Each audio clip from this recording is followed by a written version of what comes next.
श्री सद्गुरुदेव भगवान की जय। श्री सीताराम सरकार की जय। श्री राधा रमण लाल की जय। सभी दर्शकों और भक्तों से प्रार्थना है कि कृपया बहुत ही ध्यान से सुनेंगे। आज मैं आपको एक भक्त का चरित्र सुनाने वाला हूँ। बहुत ध्यान से सुनना। भक्तों के चरित्र सुनने से भक्ति का उत्साह बढ़ता है,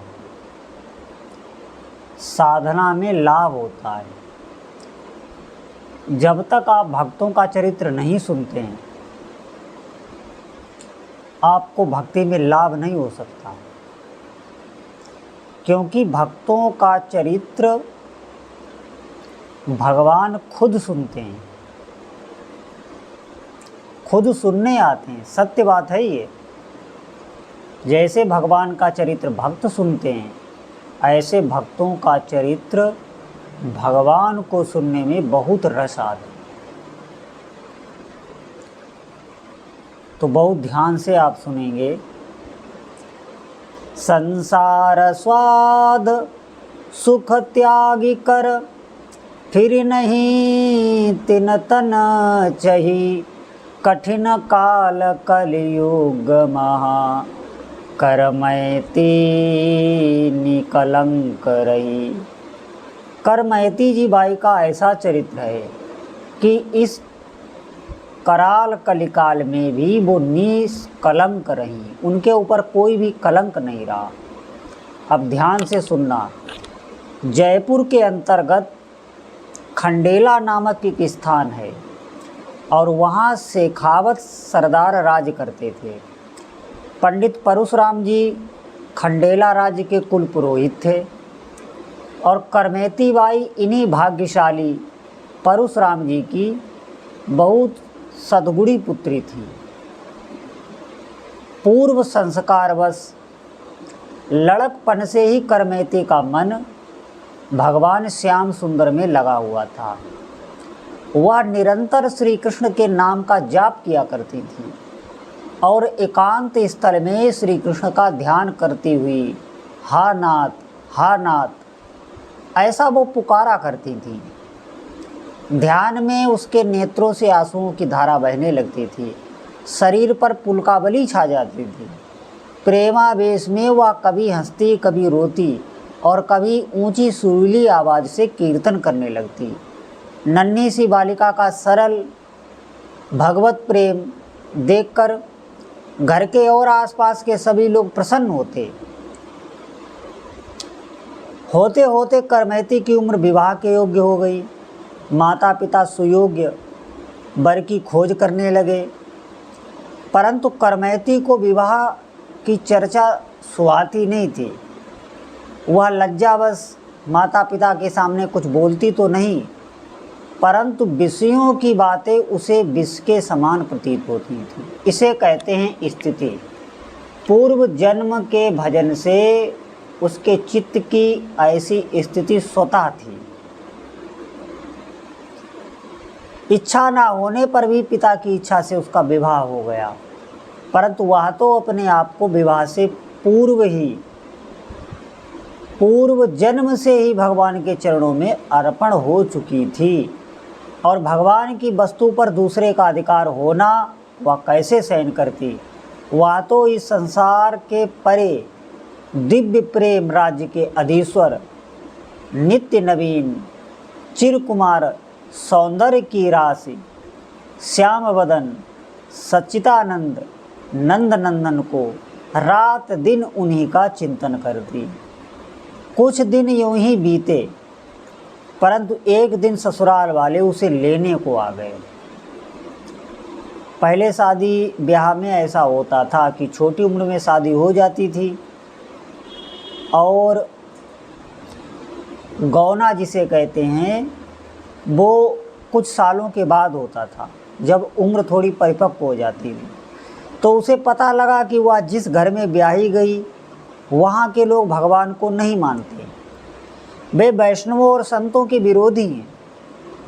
वहाँ उसे अपने प्यारे ठाकुर जी की सेवा का भी अवसर नहीं मिलेगा और अपने शरीर मन को भी विषय सेवा में लगाना पड़ेगा।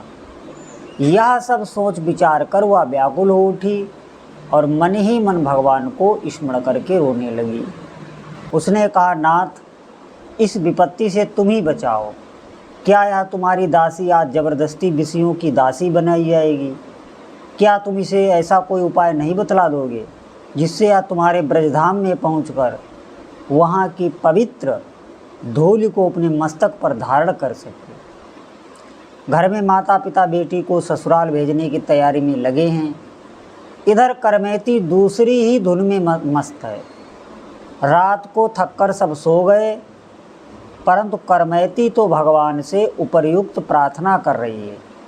अकस्मात उसके मन में एक स्फुरणा हुई कि जगत की इस विषय वासना में जो मनुष्य को सदा के लिए प्यारे भगवान से विमुख करा दे, रहना सर्वथा मूर्खता है।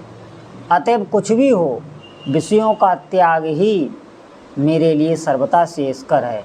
ऐसा विचार कर आधी रात के समय अंधकार और सन्नाटे को चीरती हुई करमैती निर्भय चित्त से अकेले ही घर से निकल गई। अब यहाँ पे ध्यान देना है कि आपको ये सुन के नहीं घर छोड़ के भाग जाना है। आपकी विषयों में रुचि है, विषय भोग अच्छे लगते हैं तो वहीं करके भजन करना है। ये इनकी स्थिति है, ये महापुरुष हैं, ये हमें सिखा रहे हैं।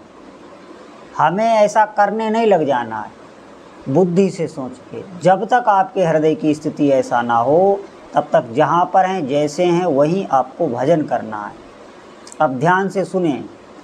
ऐसा विचार कर आधी रात के समय अंधकार और सन्नाटे को चीरती हुई करमैती निर्भय चित्त से अकेले ही घर से निकल गई। जो उस प्राण प्यारे के लिए मतवाले होकर निकलते हैं उन्हें किसी का भी भय नहीं रहता। और आज से पूर्व करमैती कभी घर से अकेली नहीं निकली थी, परंतु आज आधी रात के समय सब कुछ भूलकर दौड़ रही है। कोई साथ नहीं, साथ हैं भक्तों के सदा साथ रहने वाले श्याम सुंदर, जिनका काम ही है शरणागतों की रक्षा करना। भगवत प्रेम में मतवाली करमैती अंधकार को भेदन करती हुई चली जा रही है। उसे यह सुध नहीं कि मैं कौन हूँ, कहाँ जा रही हूँ। वह तो दौड़ी चली जा रही है। रात भर में कितनी दूर निकल गई कुछ पता नहीं। प्रातःकाल हो गया पर वह तो नींद भूख को भुलाकर उसी प्रकार दौड़ी जा रही। इधर सवेरा होते ही करमैती की माता ने जब बेटी को घर में नहीं पाया तो रोती हुई अपने पति परशुराम के पास जाकर उन्होंने यह समाचार सुनाया। परशुराम जी को बड़ा दुख हुआ। एक तो पुत्री का स्नेह और दूसरे लोक लज्जा का भय। यद्यपि वह जानते थे कि मेरी बेटी विषय विराग और भगवत अनुराग के कारण कहीं चली गई होगी, लेकिन गांव के लोग ना मालूम क्या क्या बातें कहेंगे। मेरी सती जैसी पुत्री पर व्यर्थ कलंक लग जाएगा। इन विचारों से वह दुखी होकर अपने यजमान, जिनके यहाँ वो पुरोहिती करते थे, राजा के पास गए। राजा ने पुरोहित के दुख में सहानुभूति प्रकट की और सैनिकों को चारों तरफ दौड़ाया। 2 घुड़सवार उस रास्ते से गए जिस रास्ते पर करमैती बाई जा रही थी। दूर से घोड़ों की टाप उसे सुनाई दी। तब करमैती को होश हुआ।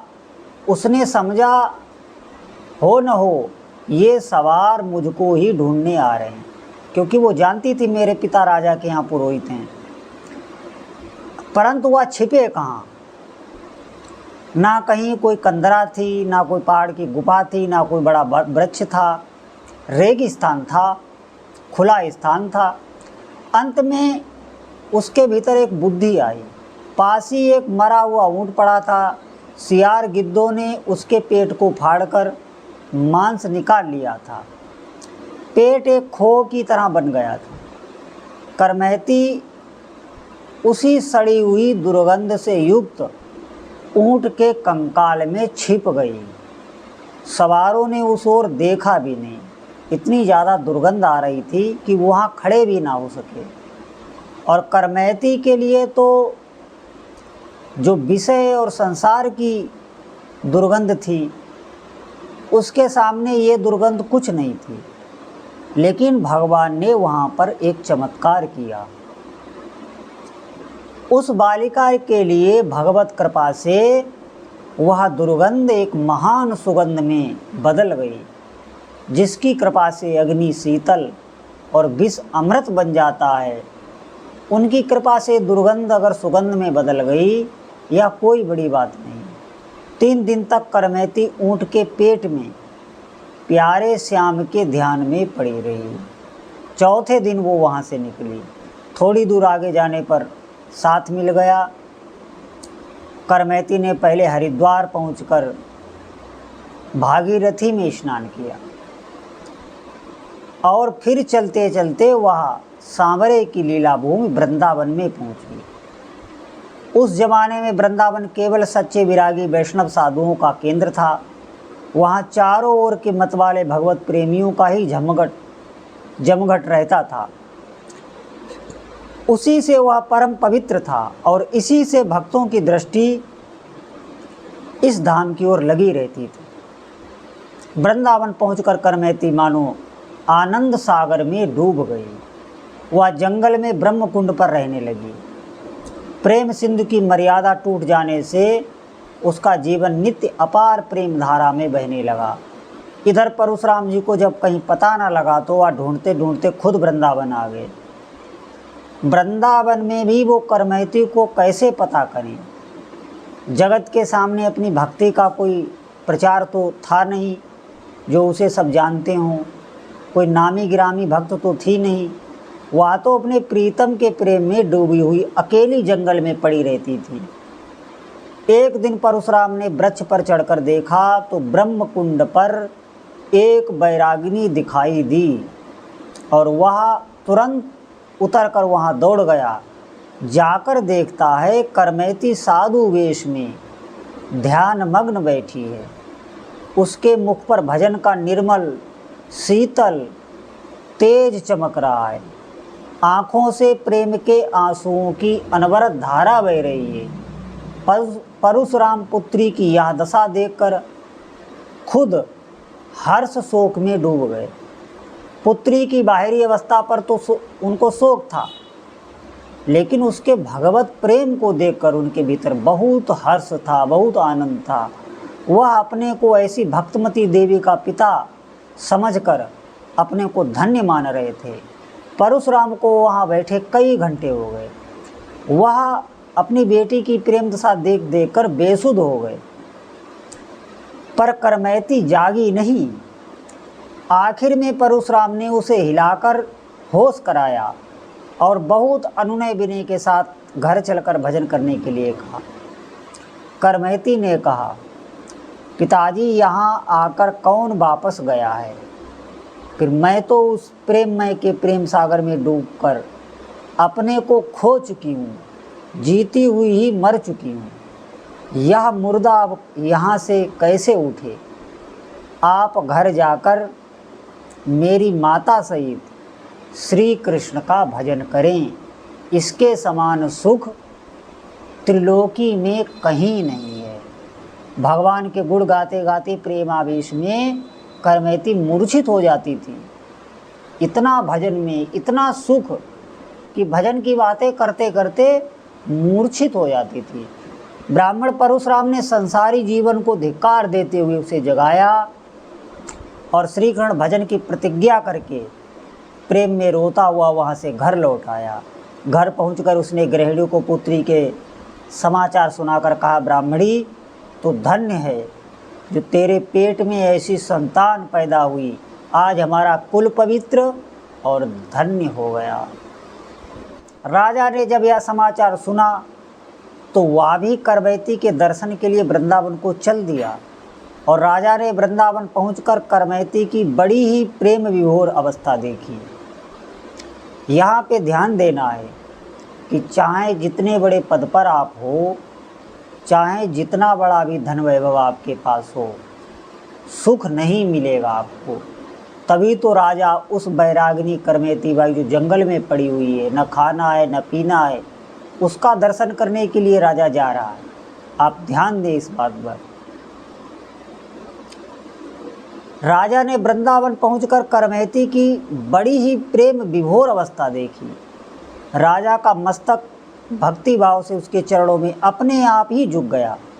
राजा ने कुटिया बना देने के लिए बड़ी प्रार्थना की, परंतु करमेती इनकार करती रही। अंत में राजा के बहुत आग्रह करने पर कुटिया बनाने में करमेती ने कोई बाधा नहीं दी। उसने आज्ञा दे दी कि हाँ, कुटिया बना दीजिए। राजा ने कुटिया बनवा दी। सुनते हैं कि करमेती की कुटिया का अब तक अवशेष है। करमेती ने जहाँ भजन किया है वहाँ अब भी उसका अवशेष है। करमेती बाई बड़े ही त्याग भाव से रहती थी। उसका मन क्षण क्षण में श्री कृष्ण रूप का दर्शन कर मतवाला बना रहता था और उसकी आँखों पर तो सदा ही वर्षा ऋतु छाई रहती थी। यूँ परम तप करते करते अंत में इस तपस्विनी देवी ने वहाँ देह त्याग कर गोलोक की यात्रा की। बोलो भक्तवत्सल भगवान की जय। और ये घटना कोई द्वापर और त्रेता युग की नहीं है, इसी कलयुग की है और कुछ वर्षों पहले की है। तब से अभी तक कोई ऐसा बीच में प्रलय नहीं हो गया है जो भगवान कहीं चले गए हैं या भगवान से हम भजन करें तो भगवान हमें ऐसे नहीं मिलेंगे, ऐसी भक्ति में प्राप्त नहीं हो सकती। ऐसा कुछ भी नहीं। इसीलिए हमें भक्तों का चरित्र सुनना चाहिए। भक्तों का चरित्र परम आवश्यक है। इससे हमारी भक्ति में, भजन में उत्साह बढ़ता है। बोलो जय जय श्री सीताराम।